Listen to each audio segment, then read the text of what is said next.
I am an English teacher. Today, let us learn about the ninth chapter, The Great Stone Face 1 in our 8th class English reader, Honeydew. At first, let us see the overview of the lesson.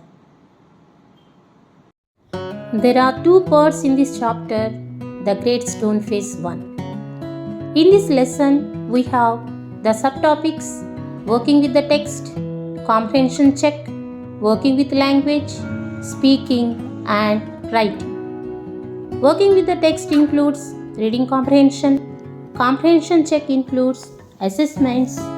Then, under working with language, I would like to cover vocabulary, that is, infer meanings from the context, change of adjectives into noun forms and adverbs, and fill in the blanks with appropriate verb forms. Under speaking, there would be narrating the story. Under writing, we learn writing about an incident that happened in the lesson. Today, in the first part of the Great Stone Face 1, I would like to cover reading comprehension, assessments, infer the meanings, and changing adjective forms into noun forms, and writing about an incident in the story.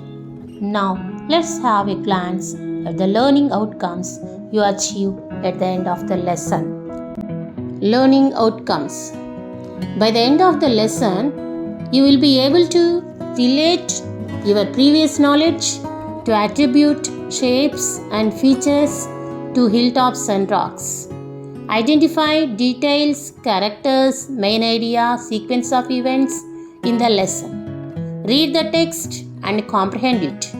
Infer the meaning of unfamiliar words like benign, pensive, prophecy, gauge, enormous by reading them in the context. Write noun forms to the given adjectives. Write collective spelling of noun forms with the suffixes NESS and ITY. Write the experience of Ernest with the great stone face in the valley. Now look at the following pictures. Yes, observe those pictures. Do they look like human faces? Yes. Sometimes the rocks and hilltops look like human faces or animal faces. Have you ever seen such kind of hills and mountains? Have you ever felt like that? Yes, you are right. Seen from a distance, hilltops and huge rocks seem to assume various shapes. It's the wonderful creation of nature. Those hilltops and rocks may resemble animals or a human figure. People attribute stories to these shapes. Among them, some stories come true, others don't. The great stone face is one such shape that reminds the inhabitants of the valley of a prophecy. Now, let us come to our lesson, The Great Stone Face 1, Unit 9, in our 8th class English reader, Honeydew. Before going to our lesson, let us have a look at the details of the author of this lesson, Nathaniel Hawthorne. Nathaniel Hawthorne was an American novelist and short story writer. He was born in the year 1804 and died in the year 1864. His novel, The Scarlet Letter, is considered a masterpiece of American literature and classic moral study. Right, now let us enter into our interesting story, The Great Stone Face 1, written by the American writer Nathaniel Hawthorne. In our story, there was a little boy named Ernest living with his mother in the valley. One afternoon, when the sun was going down, the little boy and his mother sat at the door of their log cottage. They are talking about the great stone face, which was miles away, with all its features brightening under the sunshine. What is this great stone face? Let us see now. Actually, the great stone face was the work of nature formed on the perpendicular side of a mountain by some immense rocks which had been thrown together so that when viewed at a proper distance, they resembled the features of a human race. If the spectator approached too near, he lost the outline of the enormous face and could see only a heap of gigantic rocks piled one upon another. But seen from a distance, the great stone face seemed positively to be alive. It was the belief of many people that the valley would much of its fertility to the benign face that was continually beaming over it. Now look at the meaning of the underlined words. Enormous means very big. Benign means kind, gentle. Look at the another underlined word, fertility. Observe the spelling of the word fertility. Fertility. We talk about that in the later part. So, dear children, I think you understood that there was a little boy named Ernest living with his mother in the log cottage. They were talking about the great stone face, which was the creation of nature. Now, let us have a comprehension check at this point. Comprehension with the text. Assessment 1. Who was the little boy? Yes, you are right. Ernest. The little boy was Ernest. Now, question number 2. Who sat at the door of the cottage? Ernest and his mother. Choose the correct answer. What did the boy and his mother talk about? Option A, about the cottage. Option B, about the great stone face. Option C, about the valley. Yes, exactly. Option B, they are talking about the great stone face. Now, look at the statement and say whether it is true or false. The great stone face was carved by the men of the village. Yes, it is false.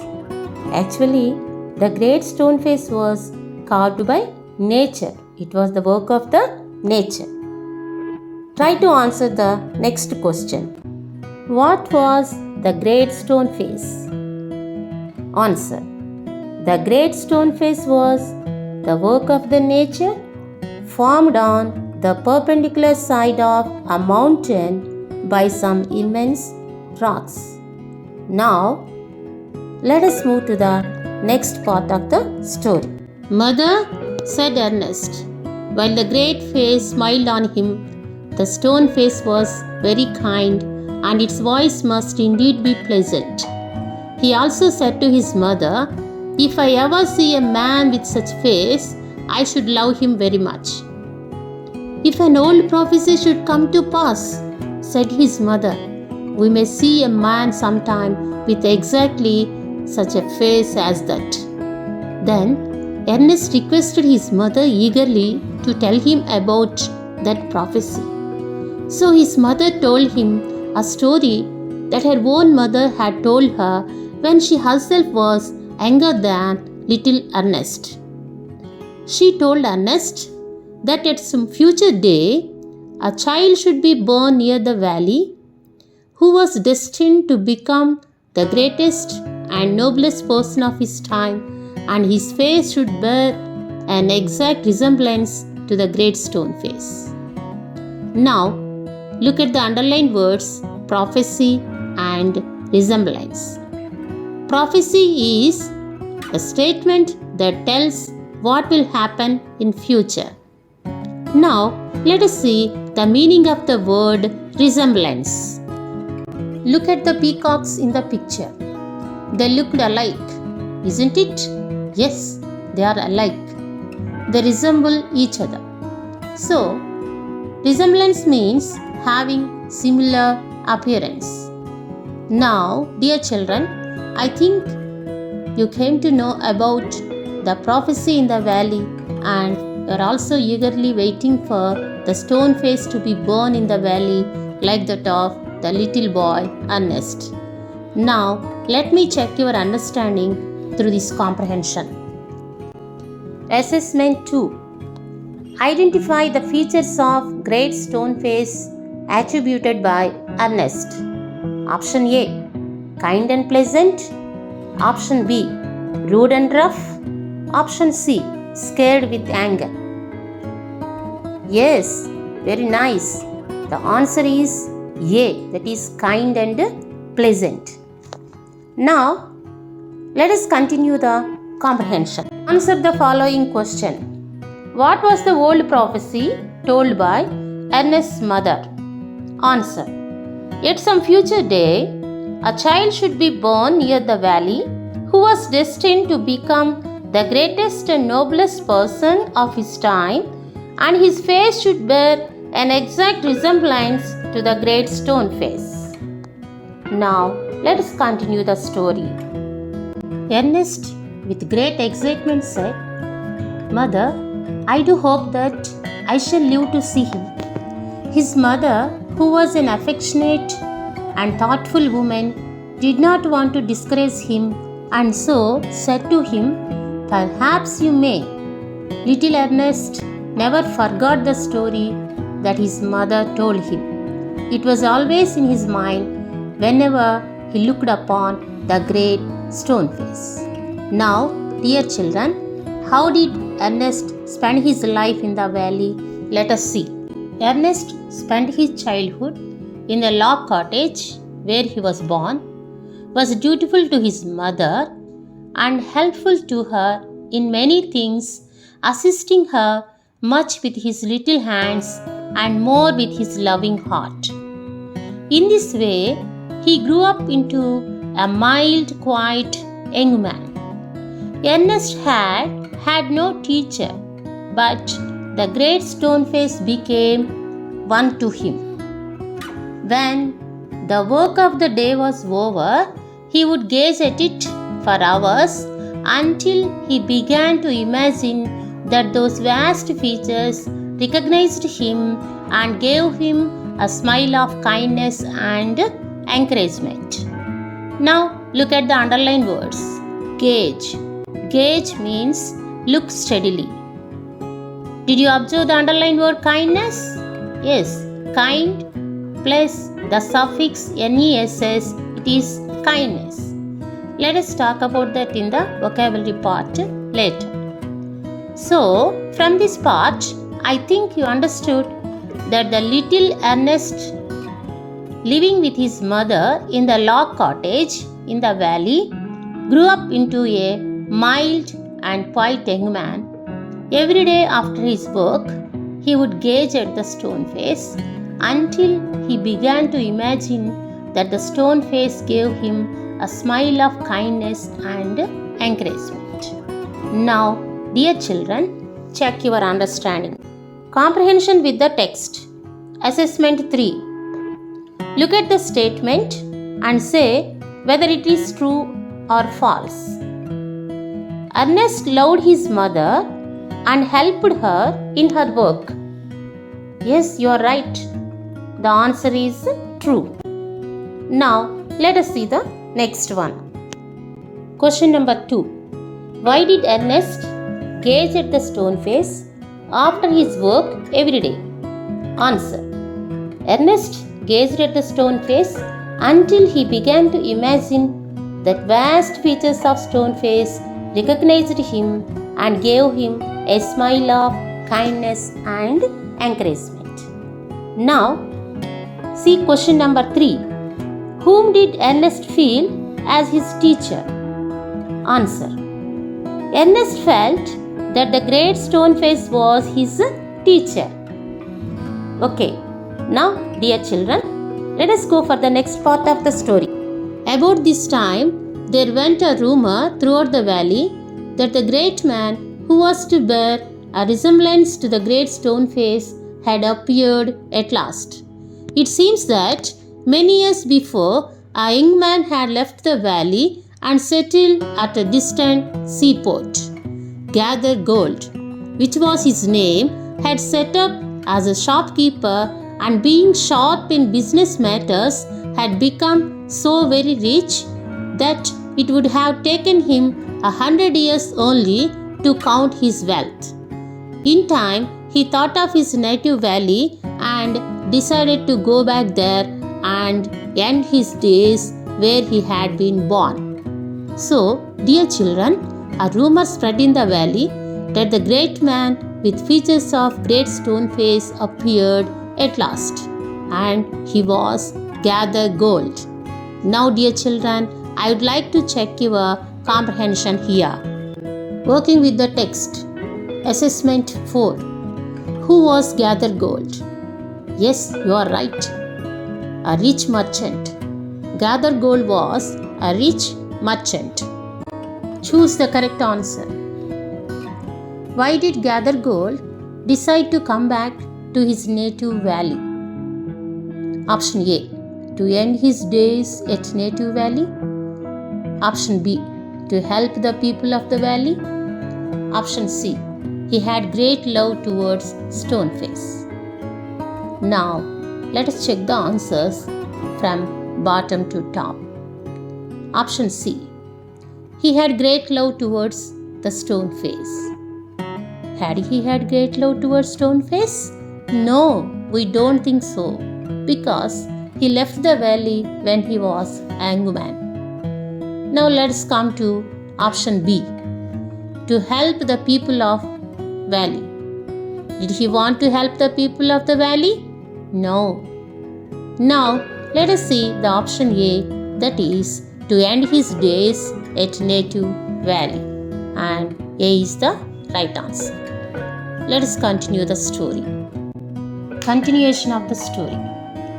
Ernest was so excited to have the idea that the great man, the noble man, the man of prophecy, after so many ages of delay, was at length to be seen in his native valley. One day, there was the noise of wheels, and a crowd of people cried, "Here comes the great Mr. Gather Gold." A carriage drawn by 4 horses dashed round the turn of the road. Within it, thrust, partly out of the window, appeared the face of an old man with yellow skin. Did the old man resemble the great stone face? Let us see what do the crowd and Ernest think about it.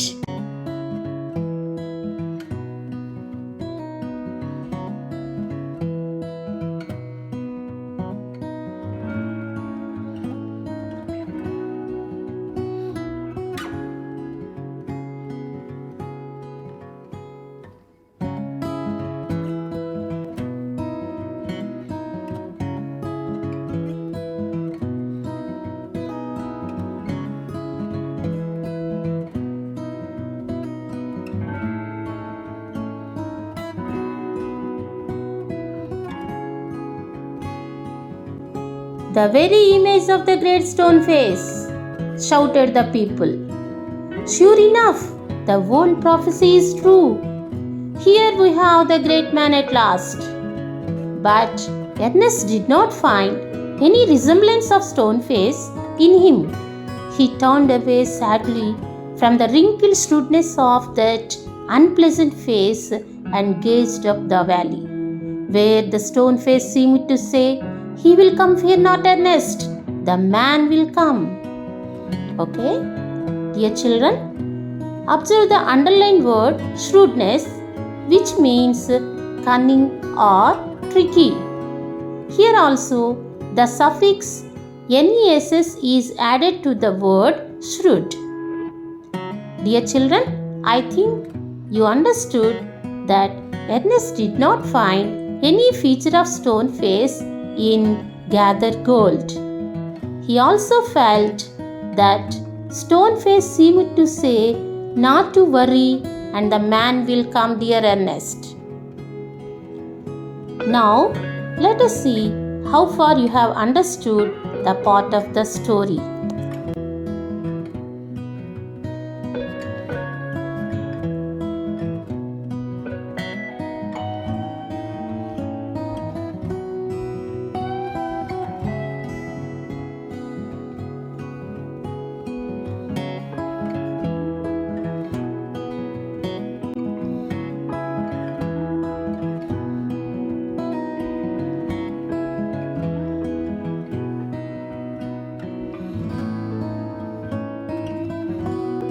Working with the text.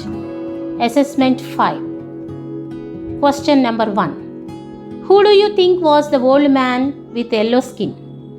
Answer. Mr. Gather Gold. You are right. Question number 2. Did Ernest see in Gather Gold the likeness of the stone face? Answer. No, he did not. Question number 3. What words did Ernest seem to be heard from stone face? Answer. He will come, fear not, Ernest. The man will come. Very good. Now, I think you are eagerly waiting for the man who would resemble the great stone face. We may know about that in the next part, in the next video. Before going to the next part, let us see working with language given in our textbook. Working with language. Dear children, until now you came to know that some words are highlighted in our paragraphs and their meanings are given at the end of that part. Now, check your memory power. Match the following words under A with their meanings under B. Under A, gauge, benign, prophecy, enormous, resembled. Under B, gentle, kind, very big, look steadily, statement that tells about future, similar appearance. Now check your answers. Wow, excellent. You have done very well. Gaze means look steadily. Benign means gentle, kind. Prophecy means statement that tells about future. Enormous means very big. Resembled means having similar appearance. Now let us go to the another part of the working with language. Working with language. Dear children, previously I highlighted some words in the paragraphs and asked you to observe their spelling, like fertility, kindness, shrewdness. Now look at the following words. Fertile, fertility. Kind, kindness. Punctual, punctuality. Like, likeness. The words on the left are adjectives and those on the right are their noun forms. Okay? See again. Fertile, fertility. Kind, kindness. Punctual, punctuality. Like, likeness. So, we can change the adjective forms into their noun forms by adding suffixes like ness and ity. Okay? Now, do the following exercise. Match the following words under A with their noun forms under B. A. Under A. Lofty, able, happy, near, noble. Under B, loftiness, nearness, nobility, ability, happiness. Now, dear children, check your answer. Very well. Great. Pay attention on their spellings also. For example, lofty, loftiness. Able, ability. Happy, happiness. Near, nearness. Noble, nobility. Let us have a look at another set of adjectives and their noun forms. Dear children, try this matching. Match the following words under A with their noun forms under B. Under A, enormous, pleasant, dense, great, stable. Under B, density, stability, greatness, enormity, pleasantness. Now check your answers. Enormous, enormity. Pleasant, pleasantness. Dense, density.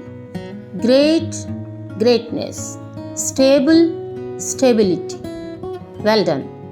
I think you have understood how to form noun forms from their adjectives. Pay attention on their spelling also.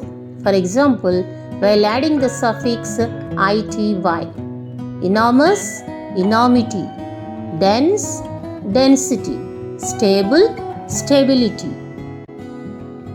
Now, dear children, do this home task.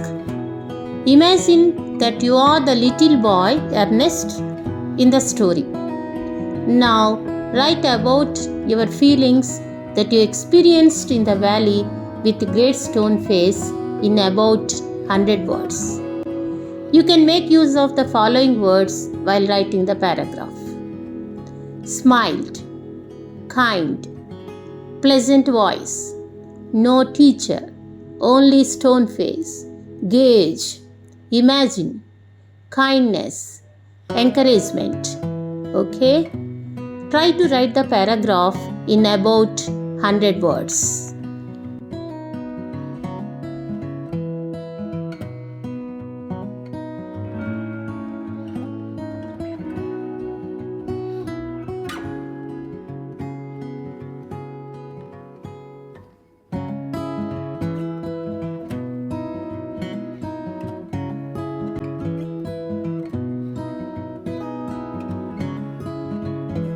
The end of part 1 of the Great Stone Face 1. So, in the first part of the Great Stone Face 1, we came to know that the little boy Ernest did not find any resemblance of Great Stone Face in the rich merchant Gather Gold. When Ernest gazed at the stone face with disappointment, it seemed to say, "Fear not, Ernest, the man will come." Now, let us see in the next part of the lesson what happened to Gather Gold and whether the man with resemblance to the great stone face was born or not. So, in this video, we covered working with the text, comprehension check, working with language, and writing a paragraph with clue words. Thank you.